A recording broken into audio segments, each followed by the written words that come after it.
So you talked a bit there in your response about context engineering, and we Yep. have a number of questions related to that.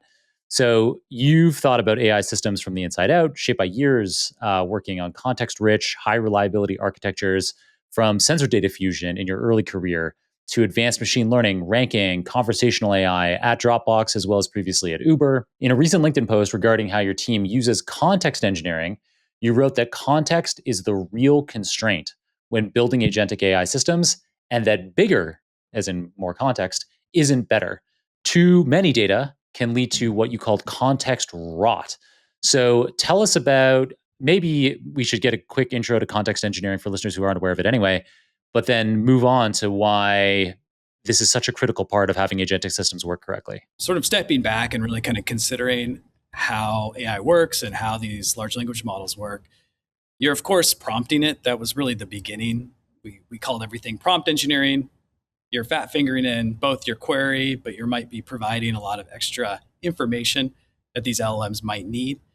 And that's very powerful overall. What we're trying to now put in the context window for these LLMs is just continuing to grow. If you want to be able to support more complex queries where you're doing tool calling, maybe you're retrieving from remote servers, maybe you're making a write action later, that all kind of starts to fill in the context window.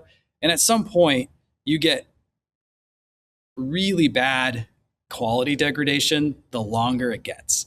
You might see these new frontier labs, these models get released, and it's like, okay, we have a 1 million context window. Gemini was really the first one, but all the new ones, okay, now we're at 2 million. We've got 2 million tokens we can handle in our context window.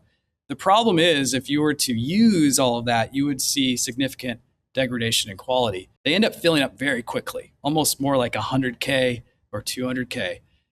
And there's some really interesting benchmarks out there. One I've always referenced is this benchmark called Nolima. And it's very much like this more complicated sort of needle in the haystack type situation where you give it a very, very big doc, and then you're trying to find some information and trying to extract it. And the longer the doc, the worse. You see that curve kind of drop down. More likely, because a lot of us aren't necessarily loading, the Harry Potter series into an LLM and then asking questions. More likely, we are asking an LLM a question, and then we have a follow-up question, and then we have another follow-up question.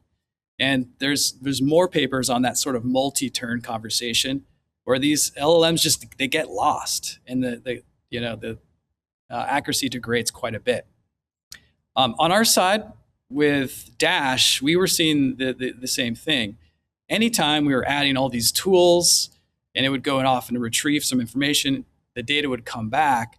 Our accuracy just dropped off considerably. We ended up blogging about this. We talked about sort of our approach and how we're solving it. And it's very much, instead of using multiple tools, we're going with just one tool. We're going with sort of a super tool in a way to access that index I talked about earlier that has all the content. You're seeing other companies do the same thing. Cloudflare, Anthropic, they've been blogging recently about the same topic. And their solutions is often to have the LM write code to invoke those tools, or pick a tool among a selection of tools. There's a few different solutions here that you can do, but it's all about trying to tighten up that context window. It's like this sweet spot where if you give it too much, you're gonna have bad results. And if you don't give it enough, the LM is gonna have to just fall back to whatever data it was trained on, which frankly, in the workplace, it's not gonna know anything about your work. So you have to kind of pack it with the exact data that you need and nothing else.